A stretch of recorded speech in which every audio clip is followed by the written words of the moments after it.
What's up, people? Happy Saturday, June 24th. Okay. Uh, you're getting ready to turn in SA2. It's technically due tomorrow night. All right.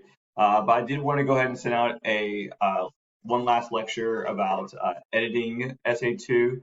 That might be able to be helpful for those of you who have not turned it in yet. Or even if you turn it in and after you watch this, you're like, oh dang, I need to like do this or do that. Then you can fix your essay and resubmit it. Okay. Because I just graded the one that is the most recently submitted. Okay. Um, Also, I wanted to re-emphasize the free writing lab uh, that's provided at GTC. Okay, if you go to the weekly folders tab right here, it says free writing tutor. All right. If you're going to use this, I'm sorry, I have an eyelash. If you're going to use the free writing tutor, then it's okay if you turn in your paper after the due date. So let's say the due date, I mean, it is Sunday night, Monday, but I mean, I took all I took all week to grade essay ones. Same thing's going to happen for essay two. Okay, and turning your paper in on Wednesday because you have an appointment with the writing lab and you want to revise what they went over, that's being responsible. That's okay. That's not like you're turning in on Wednesday because you were partying on Sunday night and Monday. Okay, rock on. Um, but like, I don't think I'm gonna even get all the papers done by Wednesday, obviously. But even if like half of y'all are using the writing lab and can't get your papers turned in by Wednesday, then just submit it and say in your submission in the little comments say I just got this finished from the writing lab. I met with the writing lab on Monday. This is as soon as I could get it. I could get it all fixed and turned in. Just tell me that you're working in the writing lab, and I'm like, cool, okay, because as I told one student already, I was an English major in college, okay, but even as an English major, they don't teach us. There are no classes in college that go over specifically grammar and sentence completion, all those things. Okay, I learned everything about writing well from two things. One, um, low grades on my essays from my professors and all of their notes to me. Okay, and then I learned it all from the writing lab. I was not happy receiving a C on my paper. So I started going to the writing lab before I turned my papers in, and I would sit with the writing instructor or writing tutor. Usually it's a volunteer, sometimes they get paid, and they would uh, read through my paper and we would talk about it, and it was just one-on-one help. And they're like, okay, you need a comma here. Do you know why? And I'm like, I don't know why. And then they taught me the rules of grammar. All these things that actually I was taught in high school. But because I was 15, 16, 17 in high school, I didn't care about any of that stuff. So it didn't really stick. So going to the writing lab is free, it's paid for by the school. I mean, really, it's paid for by your tuition. Your tuition is going to the writing lab. So you should maximize your tuition and go to the writing lab and get someone to. Now, they won't you can't give it to them and you say, fix it. They won't do that, okay? But they will talk with you about the things that need to be worked on. So far, I have not received when I've graded a student's essay, and they scored lower than what they wanted. none of them were like, hey, I went to the writing lab and the tutor told me to do this. Okay. In fact, it's the opposite. Kids will score low on SA1, and then they'll go to the writing lab and score higher on SA2 and higher on SA3. And then, I have this system where if your grade for the previous essay is higher, I'm sorry, if your grade for the current essays is higher than the previous essay, I will change the previous essay's grade. So if you made a 65 on essay 1, but then you go to the writing lab for essay 2 and you make it a 85, then that 65 gets turned into an 85 from essay 1. So now you have two 85s. And then if you go to the writing lab for essay 3, and essay 3 is a 95, then the previous essay, essay 2, gets turned into a 95. Okay. Now, essay 1 is still an 85 at that point. Essay 3 only impacts essay 2. Okay. And essay 2 only impacts essay 1 if turned in, all right, on time. And I'm telling you this, as long as you turn it in between Monday and Friday of next week, and if you turn it in after Monday, you state, if you turn it in after, and even when you don't even have to tell me that you're doing the writing lab unless you have a 0. Like, let's just say, which is not going to happen, but let's just say by Wednesday morning, let's say like 20 of y'all are going to the writing lab. So I have a lot fewer essays to grade on Monday, Tuesday, Wednesday. I grade all the essays that have been turned in on Wednesday. And then I give 0s to those who have not turned theirs in yet, which indicates that I'm done finishing. I'm finished grading all the essays, and you can still turn it in for a late grade. Okay, let's just say you get a 0, but it's because you're using the writing lab. Then when you submit your paper, you just say in the comments, hey, I was working with the writing lab. I was taking advantage of the great things that you said, Mr. Byers, who is awesome. Then when I read that little note, I won't give you a late grade. Okay, I won't give you a late grade. I will then say, okay, cool, I get it. I told you on Saturday you can do that. I gave you permission verbally. So as long as you write that in the little blurb, okay, that you are using the writing lab, I will give you an extension until like Friday, okay? But it just has to be in that window of next week, Monday through Friday. I'm not going into the following week, all right? So, and that's only for the writing lab. And your paper better show it. Like if you're like, oh, I was doing the writing lab, and your paper totally sucks, like there's no way that you went to the writing lab, then it's gonna be obvious, and then you'll get late points, okay? But if your paper shows obvious signs that yeah you were at the writing lab and you were just trying to get help, then cool, no late points, okay? All right. Don't send me an email telling me that you're turning it in later because of the writing lab. I don't need that. I just need it just when you submit your work, just write in the little comment box, I got help from the writing lab. Okay. All right, great. Right now, we're gonna do an edit. A brave student, sent their essay 2 in, Tracy Thompson, not her real name, and I'm going to edit this and give feedback on it, and then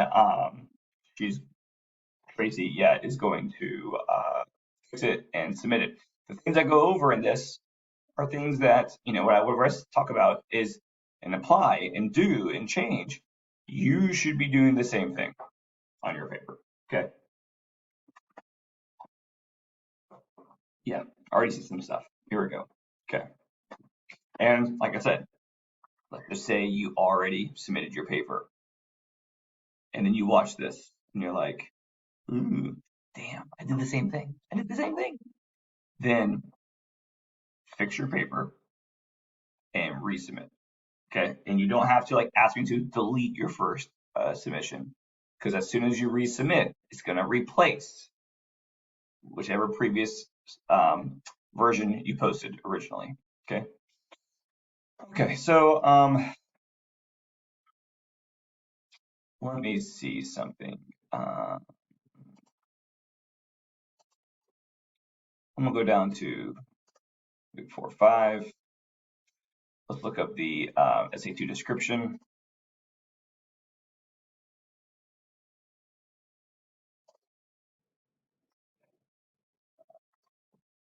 All right. 3 poems. Okay. How does the poet use meter, rhythm, rhyme, form, measure, to convey the overall themes and shapes our understanding of the poems? Okay. Now, if you end up just talking about theme the whole time, and you don't talk about how symbolism is used to create theme or form, okay, I'm not quite as, I won't be that harsh about that. If you're talking about theme and the meaning of the poem the whole time, I'm okay with that because I love theme. I'm a big theme dude. All right, meaning, purpose, all that stuff is so. All right, so 1,200 to 1,300 words. I'm looking for this. Okay, I have no limit. I just have a minimum. Okay, so 1,200 is going to be necessary. I put this because some people write in 11-point font. Some people write in 12-point font, and sometimes people try to like get away with like 13. Okay, to make their papers look longer. I found that like this right here, if I look down at the word count and it's 1,200 to 1,300, then like that's good regardless. And like if you for whatever reason decide to write in 10-point font, a 1,200 word essay is going to be less than 3 pages.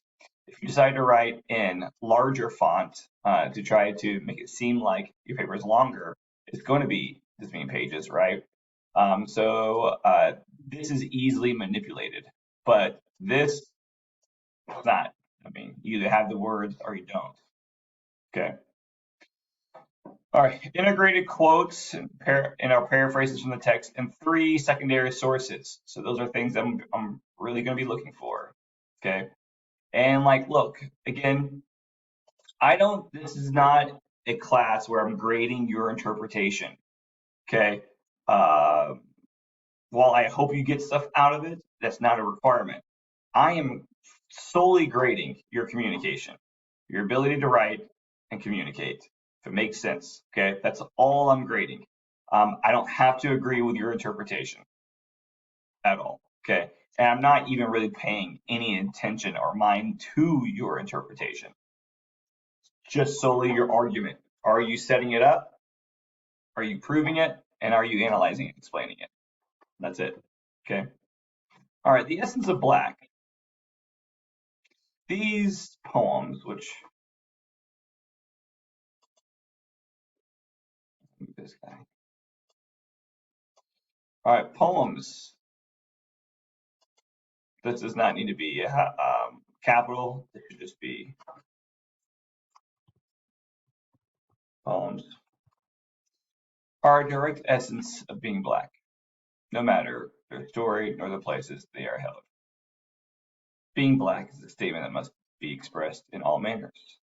Strong, sweet, stable. Okay, this ellipsis. I would not use this ellipses. This would be a colon. Okay. An ellipsis is indicating that you're trailing off on purpose rhetorically, or that there's something missing. But what this writer is doing is setting up terms that reflect a statement. Okay, that which must be expressed, and that which needs to be expressed is being strong, sweet, stable, courageous. Okay, a colon sets up a incomplete sentence. Okay, the difference between a colon and a semicolon. Here's a little grammar moment for you. Okay, for everyone out there. When you have a colon, this dot is a colon. Colons separate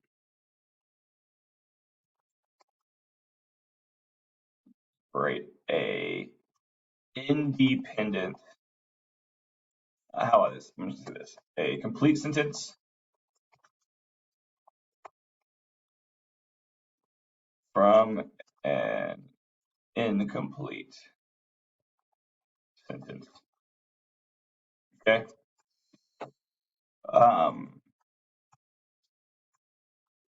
While a semicolon, I've seen people use semicolons in a way that's, no, I'm not trying to wink. A semicolon separates two complete sentences. Okay. And this is important because sometimes people will have they will try to follow they will try to I'll get to that example of the quotes later. But so a complete sentence, this right here, being black is a statement that must be expressed in all manners. That's a complete sentence. Being black is our noun. Okay, it's our subject. Is this is our verb. Okay, our predicate. Being black is, and then a statement.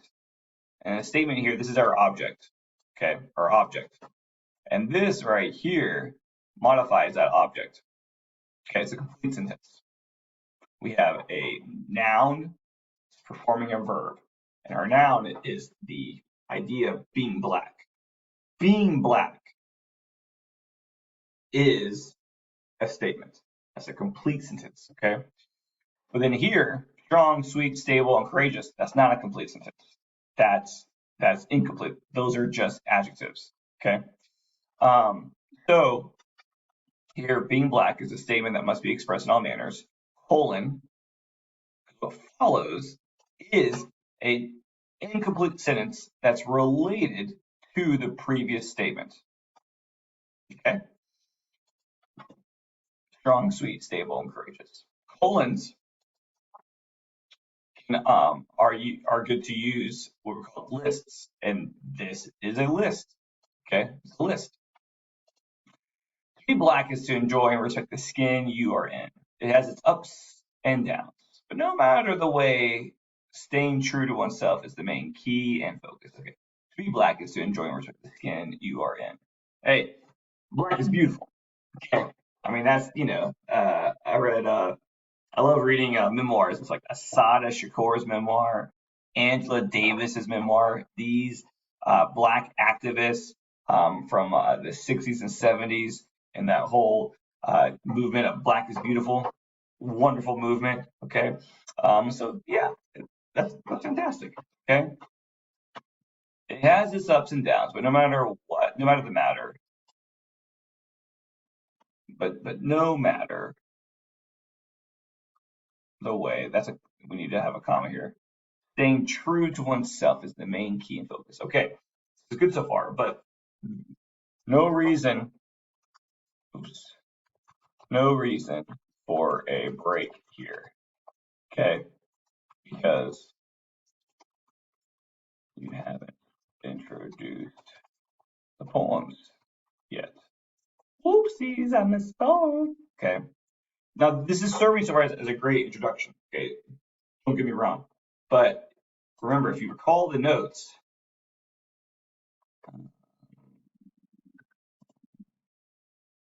yeah, I shut up. My watch is telling me to stand up.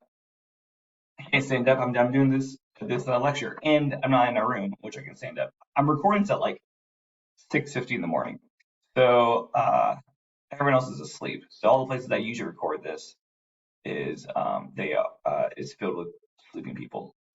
So I'm in my wife's office because she doesn't work on the weekend. All right, I want to find the notes that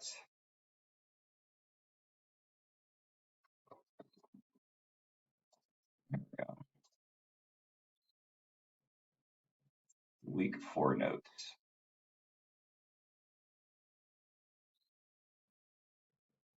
Okay, here we go. So in these notes, which I posted, I talk about what you need to do in each of your paragraphs.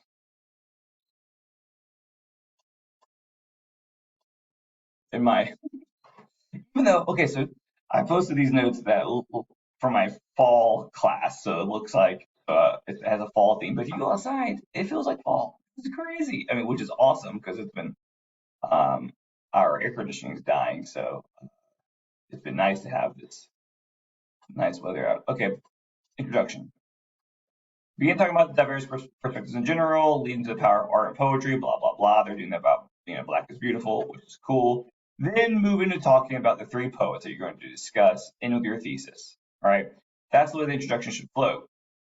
So they are on the right path. I like this. It's my comments. But here this needs to, in the three poems I chose to write about, Clint Smith and Maya Angelou both not had, because it's present tense, they both have. Go to those poems. Well, A, they're both alive still.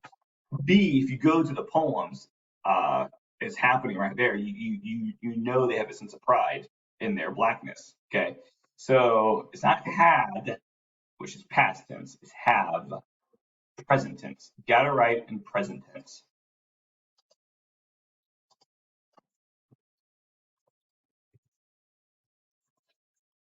I love capitalizing stuff. I shouldn't. Present tense. Okay. I think I just have a lazy finger that just sits on it. Present tense. Both have a sense, and this is a homophone. This is the wrong sense. This should be sense.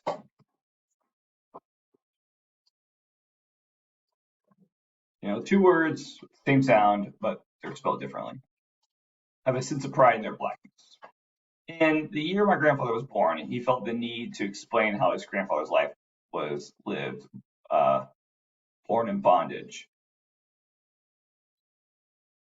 No. His grandfather wasn't born in bondage, just so you know. It was his grandfather's grandfather.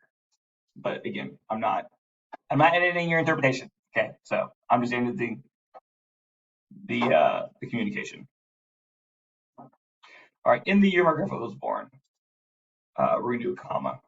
Okay, and then you should, this is a tip for poetry. You should just refer to the speaker, because even though a poem was written in first person, and even though Clint Smith is the speaker of this poem. Okay, sometimes it's just good to refer to as the speaker. Okay, the speaker. Even though we all know the speaker is Clint Smith. Okay, but also though, just because a poem is written in first person doesn't mean it is the author. The speaker felt the need to explain how his grandfather's life was lived. Uh, Born in bondage was lived.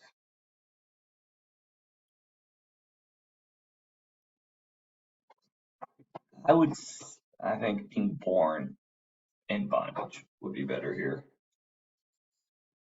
Being born in bondage. As for the other two poems, okay, this is the introductory phrase, so we're gonna do comma, comma. As for the other two poems, still I rise and not woman.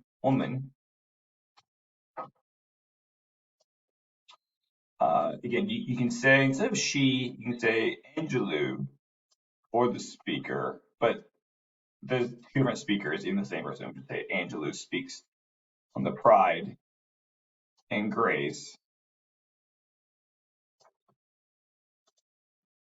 of being a black woman, never lowering her head to anyone. Both these authors portray great feelings and bliss about being born black. Clint Smith has the hard, true, and the unpleasant side has the hard, true.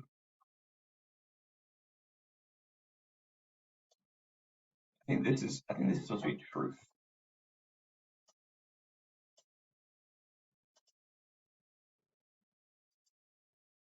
And I don't think you need the here. I think this the right here is shared for this hard truth and unpleasant side. Okay. has the hard truth and unpleasant side of what comes from being black.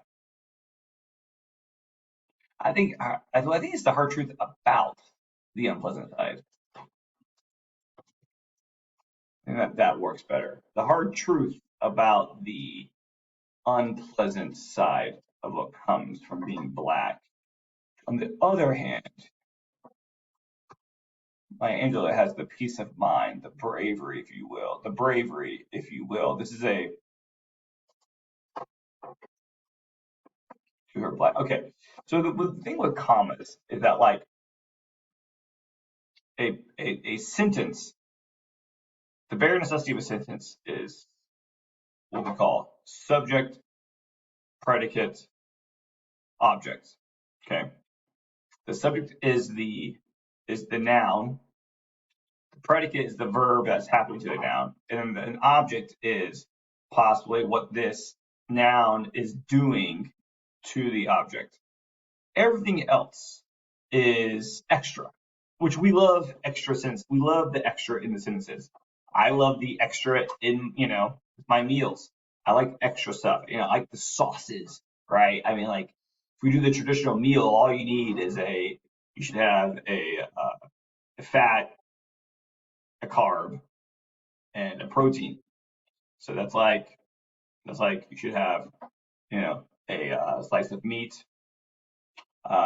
You could have a salad with some oil and vinegar on it.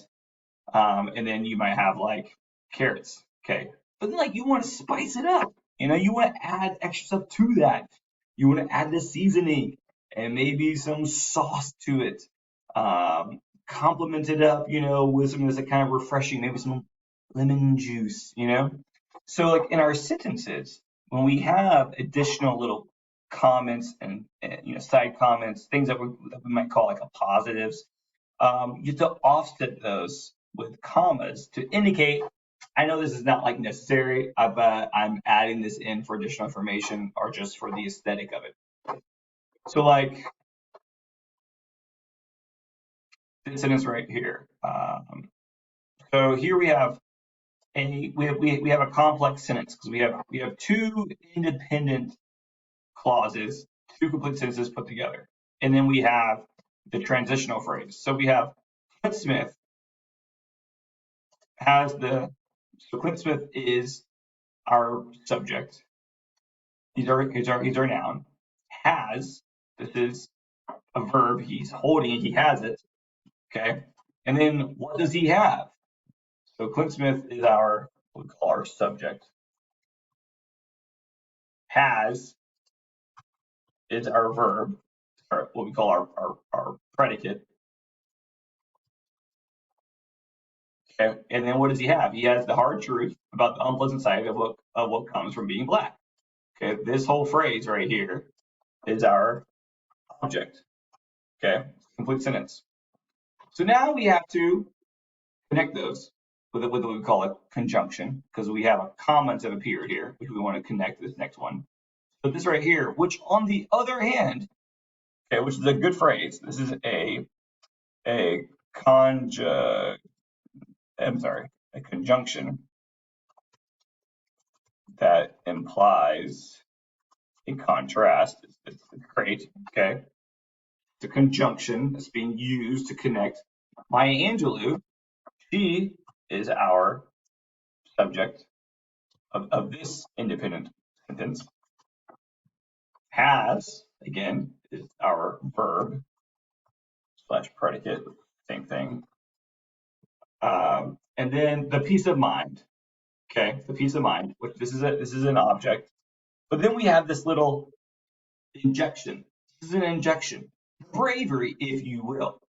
Okay, so clear this is like we have this peace of mind. And then in addition to that, we have the bravery. Okay. So because of this interjection, we offset this interjection with a comma, okay, because it kind of breaks the tone, if you will. So really, because at the same time, like we could delete this, we can delete it, and the sentence still makes sense. The peace of mind to her blackness. Okay, that makes sense. Okay. Therefore, since we could delete this, we could delete um, the this phrase right here,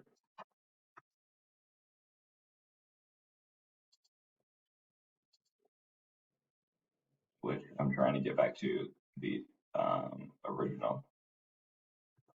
Okay. Since we could delete the bravery, if you will, there's no reason to delete it because it's nice. We offset it with commas. The commas indicate this phrase is a interjection to my complete sentence, okay, but it adds sauce, it adds spices to it, okay, it adds some lemon juice. That might be way more than you wanted to know, but for some of you, a lot of y'all are using these kind of little phrases, these little interjections, which are great, okay. It makes your sentences longer and they're nice. They're just not being punctuated correctly. And so you need to make sure that you do that. You do these little offsets with commas. Okay. Both people tell the harsh truths about being black here in America, as well all know hasn't been easy. Okay, so again, here in America, which this comma is right, yeah. But instead, you need to have a conjunction here, which, as we all know,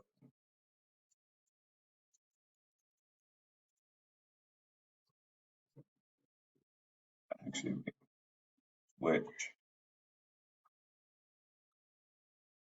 which, as we all know, hasn't been easy for many people. So this right here would be a comma, you need this which, as we all know, hasn't been easy for many people. They're sharing parts of their lives that have molded them into being great at being black. Okay. So, okay. Periods, they go inside of quotation marks. Okay. So this should be this. Okay. So that's your introduction. That's a good introduction. There's no reason to break here because you haven't introduced the poems. This right here, woo, that sets it up. Okay. Now we move into the first poem and the next poem. Okay. All right. So let's look at this. To me, Phenomenal Woman. Okay. I know it's you. You don't need to tell me that this is in your opinion. All right. I will just get rid of that. Okay. Because I'm reading your paper, it has your name on it. I know it's your interpretation. Okay. So don't need to me. And it's not was. Right now. I can read Phenomenal Woman right now. So it is. Phenomenal Woman is about being tolerant of others' ignorance. Okay. All right. Okay. So it is about being tolerant of others' ignorance. Have the courage to be true to yourself. Okay. So this is a run on. What we need to do here is Phenomenal Woman is about, okay, I like being tolerant of others' ignorance. So we should change this verb to match this verb, okay? It's about being and about having. This should be having the courage to be true to oneself. Then we have staying brave and standing tall, showing the world that you are truly a work of art. This phrase is connected to what Phenomenal Woman is about. Therefore, there should be no period here. It should be a comma. And see how staying is in line with having and being. Being, having, staying, standing, showing. That's great. This is what you call parallelism. This is parallelism. This is when each of these phrases begin the same way. They are all beginning with, in this case, a gerund, an ing word. Okay. Phenomenal woman is about being tolerant of others' ignorance, having the courage to be true to oneself, staying brave and standing tall. Staying brave. We don't need an and yet. We need the and with the last one. So and needs to move. About being true to oneself, staying brave. And then look, see where you have being tolerant of others' ignorances,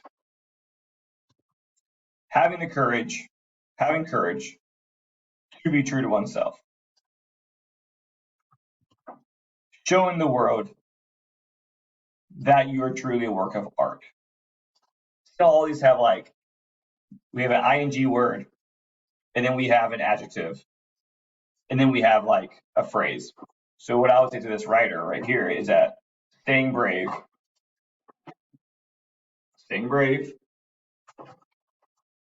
um, staying brave to, staying brave when confronting adversity, standing tall against naysayers, and showing the world that you're truly a work of art. Like something like that. So that's good. Strong woman is about being tolerant of others' ignorance, having the courage to be true to oneself, staying brave when confronting adversity, standing tall against naysayers, and showing the world that you are truly a work of art. That's great. And phenomenal woman, Maya Angelou said the most perfect thing. Okay, so right here, so look. So this is a complete sentence. Maya Angelou said the most perfect thing. We have Maya Angelou, which is our subject. We had said, our verb. The most perfect thing. That's an object. That's all you need. Okay. So then we have what follows is delete one of those quotation marks. It's in the arc of my back, the center of my smile, the right of my breasts, the grace of my style. Okay. You have a quote here. All right. So a comma cannot be in between two independent sentences. Okay. But this also though is not a complete sentence. It's not a complete sentence. This is it's the arch of my back, the center of my smile. That there is no verb. These are all subjects. Okay. So here, if you're going to introduce a quote like this, then as I discussed earlier up here, where I said colons separate a complete sentence from an incomplete sentence. Right here, this comma can be turned into a colon. Okay. Now, if you go back to my notes,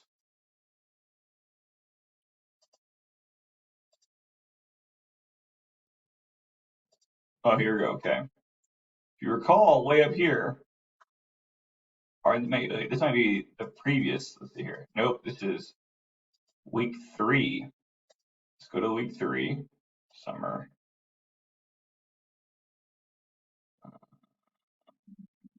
Week 3.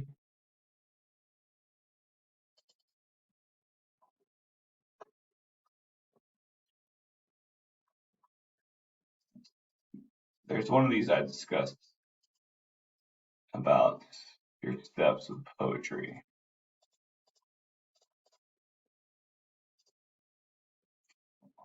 Pause. Okay, here we go. So the week 3 poetry notes, I discussed how you have to number the lines of the poems. You got to number the lines of the poems, okay? And then when you are talking about a poem, and you're quoting it, you have to use the lines of the poem.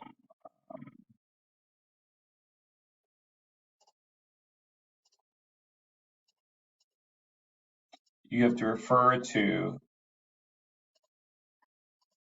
let's see, okay, here we go. It's the number of the lines of the poems, and then you have to use these dashes or slashes to indicate when a line breaks, and then you get to use the include the lines. So with this work right here, she says, it's the arch of my back, the sun of my smile, the right of my breast, the grace of my style. Okay, well, when we pull up these poems, do I have the poems here?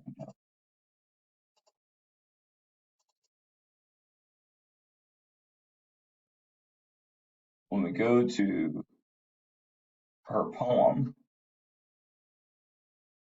okay, we highlight these. See if it will do it for us without having to do it manually. Never know. Okay, good. Okay.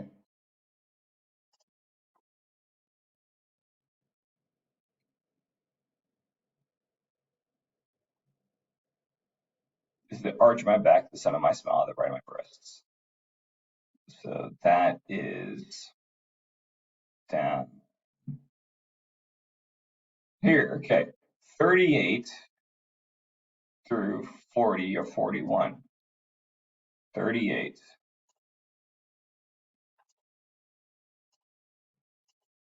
Okay. So this would be 38 through 41. Okay. And then instead of these commas here, these are all separate lines. See, the arch of my back, the sun of my smile. These are lines. So what you need here, the commas are there because that's in the poem. You need to have these slash. That indicates this is line 38. This is line 39. This is line 40. This is line 41. Okay. 38 through 41, there are 4 lines between there. Therefore, I don't need a line for the last one. So I should see 3 lines here. When I'm looking at what you're quoting, okay, if you put a number here, like 4 through 8, and there are none of these slashes, you will lose points because that's improper citation. Okay, that's not what is not correct. Okay, if you are quoting poetry, then you gotta have the line numbers and you gotta have these slashes that indicate a break in the line. Okay, then we would have period. And then we gotta fix this. So this now is correct. The original way it was written would have been incorrect if you would have lost points. To me, she's saying don't be afraid to what you don't quite understand. Can it be my overall self-love and confidence that you fear? Okay. To me, she's saying don't be afraid of what you don't understand. This is not a comma because these are two. This is a complete sentence. You know, it's a question also though. So you can't have a comma separating this. So this comma needs to be a semicolon because now we have 2 completed sentences, but they're connected. Also, this right here is not a statement. This is a question. Can it be my overall self-love and confidence that you fear? Okay. She's wanting the world to see her as she sees herself, her truth, her glory. It isn't the best we can to hold our heads. It isn't always as easy as it seems to be a black woman in a world dominated by white men. I'm sorry, I'm teaching this class. I know. So we do the best we can to hold our heads up high and shine bright like the sun. Okay. All right. We don't need a comma here, just like Badisha said. Now, sometimes, like, people are using these, like, names of people implying that everyone should know. I would suggest, like, who is Badisha? Is Badisha a writer? Is Badisha an artist? Okay. I guess I can look down here.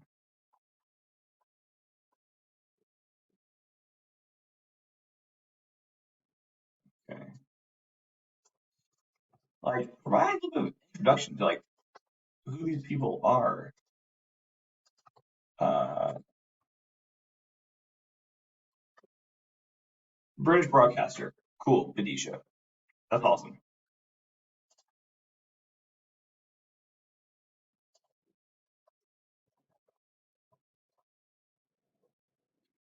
Okay.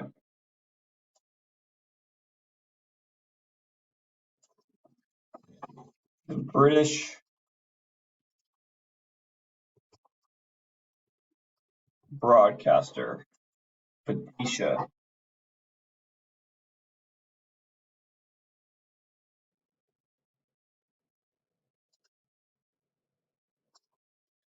The British broadcaster, Vidisha,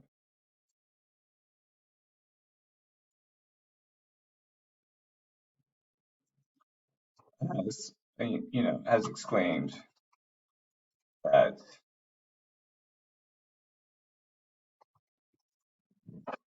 even though that something like this, that in spite of the fact that she is a woman and a person of color, you know, uh, God forbid, okay, I am doing better than many people on this planet. I've helped us, I'm choosing this, okay? All right.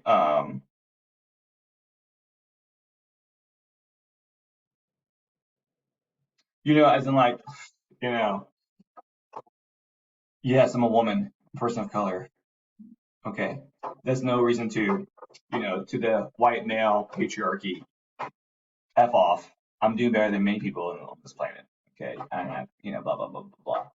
So, I think like introducing your writer with a little more information is always a good thing. Okay. Because like your reader, myself, I don't always know who everyone is. So giving some context, the blogger, the writer, the broadcaster, the artist, the whatever is good. Okay.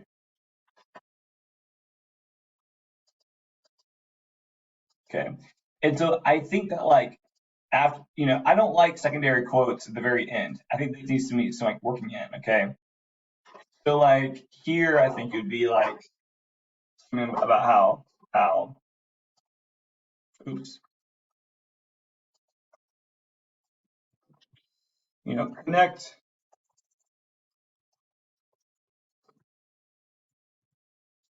Bodhisha's comments to the sentiment of the theme of this poem. Okay, that people or women of color and people of color are put down and tried to be kept out, but you know success is achieved by not caving in. Something like that. Like connected to like Maya Angelou's statement about how she's this wonderful. Again, because she wrote this poem like uh, in the '60s when women were not empowered, uh, and when people of color were not. And so, like that's the intersectionality. When a person deals with two forms or more forms of discrimination.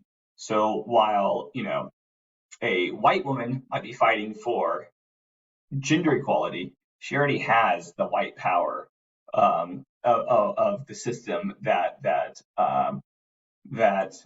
rewards people for being white. Okay, with more privilege. But then, so which means that, a black woman or a Asian woman, she or an Indian woman, um, they are dealing with not just the misogyny of being a woman in a sexist world, but then also being a person of color in a racist world or a xenophobic world, being an immigrant. Then you compound that onto maybe a black woman from El Salvador who isn't a black gay woman from El Salvador who's not from America, living in America. That's like a four-way thing. That's racism for being black. That is xenophobia for being from another country. Okay, and that's homophobia, the fact that she's a lesbian. Okay, um, and misogyny for being a woman. That's like four forms of discrimination that she could face. She could get stuff thrown at her for just being a woman, for being black, for marching in a pride parade, and for being a non-native.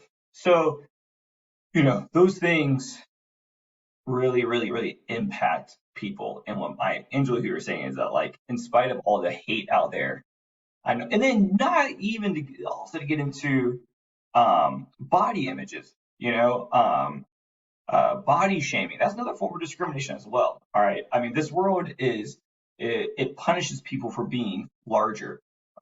It punishes them by clothing, hard to buy clothing, um, um, seats, tickets, different things. The tax on certain foods, like so. Maya Angelou is saying, she is celebrating the fact that she is black. Black is beautiful. She's celebrating the fact that she's curvy. She is not fitness model size or on the cover of magazines. She's saying, her curves make her beautiful. And that like men respond to her, in those kind of ways. And so it's body positive, it's racial positive, it is female positive, those are good things. And so, yeah, I think use this quote, great. But like this quote though, which is by this woman who is talking about her differences in the world, right? It needs to be better connected to the overall theme of this poem. Okay.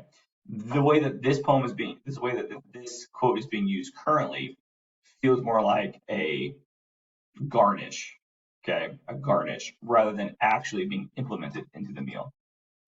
I'm sorry, y'all. This is like 53 minutes of this, and we got through two paragraphs. I apologize, but I don't apologize because this is good stuff for you. Okay. In the poem, the year my grandfather was born, I felt a sense of never letting them forget. Who's them? I don't know who that is. I felt a sense of never letting them forget who. Never letting the people. Okay. Never letting the people who choose to kill, choose. It's misspelled. Hurt and sell us. I imagine she's referring to people of color forget that all those things we had to endure, we still had to be fathers and okay. And in spite of all those things we had to endure, we still had to. So here we need a comma. Still had to be fathers and mothers. I enjoyed reading about Clint taking this back a ways to a time most of us will never know anything about. He was able to share with us the hardships of a black father born into slavery.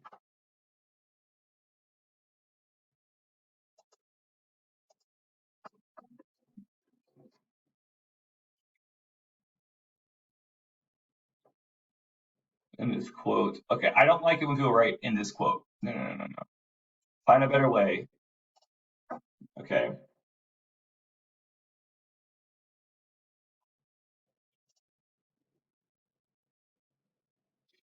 In this moving passage from the poem, Smith writes, all right, and then again, lines. lines, delete, line numbers, period. It hurt mostly to hear that the lives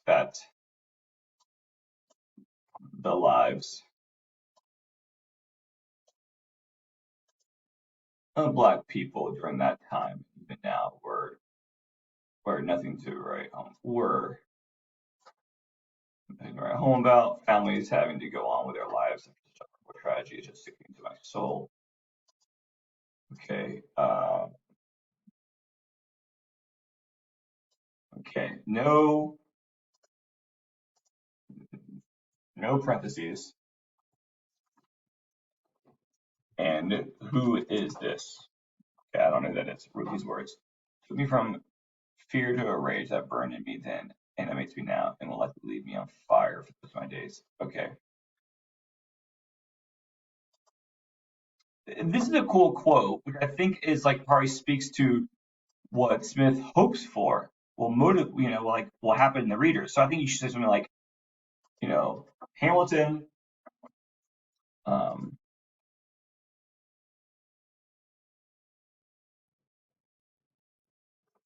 Hamilton essentially explains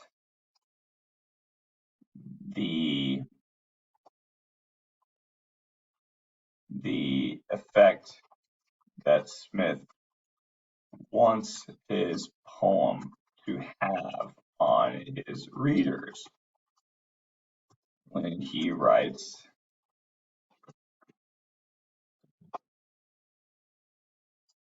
I would say on readers when he writes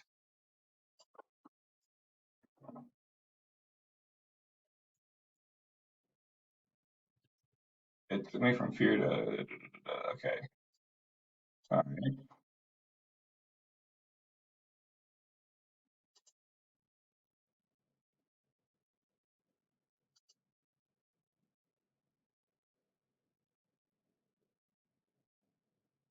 Never take anything like being born. Never take anything likely being born black. Okay. Semicolon. It has never been, nor will it ever be, easy to be black. Okay. No, it's not what I wanted. This. Okay. Comma goes inside here, not there.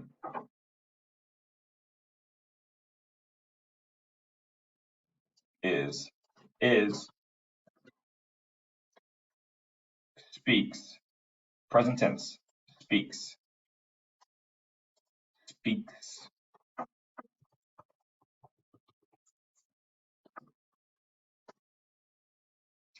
Black pride, sometimes being black, isn't always so prideful, having to stand up and take a beating just to save your own life.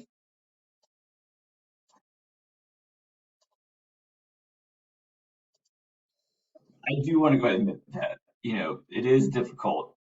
Uh, like the stuff that's being discussed here is real and it's true and it's powerful, And I'm not trying to be like trivial by just like focusing in on the grammatical stuff. Okay. So like I'm not trying to be flippant about this topic.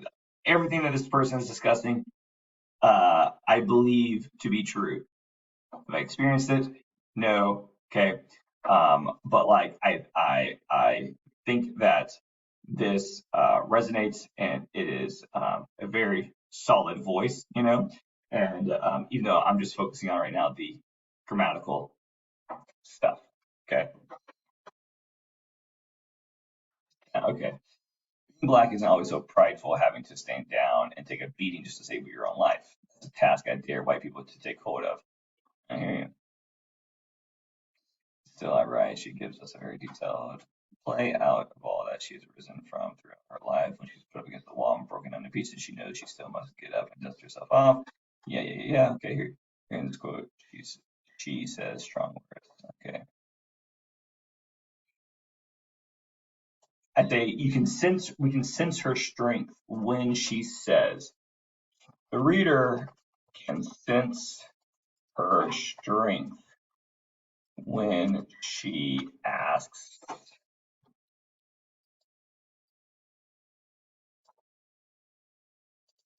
Does my sadness upset you?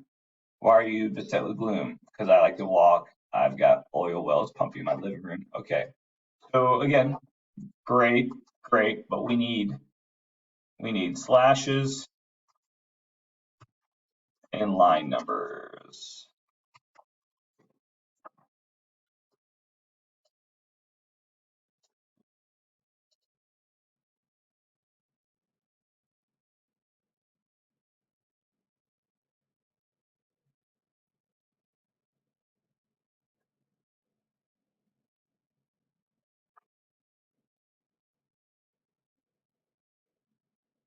Okay. Everything I've said before about these secondary sources applies here. Try to figure that one out. Introduce Anderson better, apply that quote better. Okay. So here's my outlook on these three poems or messages. I would follow this up with a colon. Being black sometimes comes with a lot of baggage and bad vibes, but also being black is beautiful and the perfect image of greatness. Or straight up.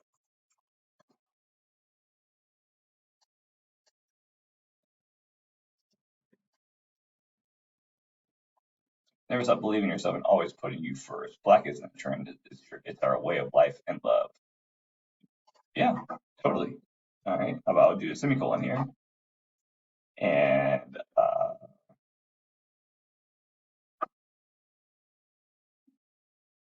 okay.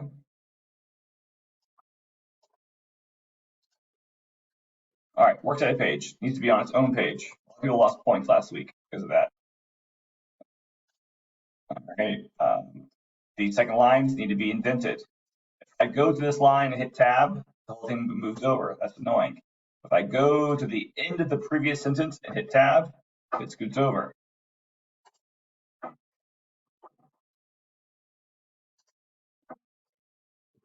I know that there's a line that's stupid. It's annoying, but you can try to do. Yeah, there we go.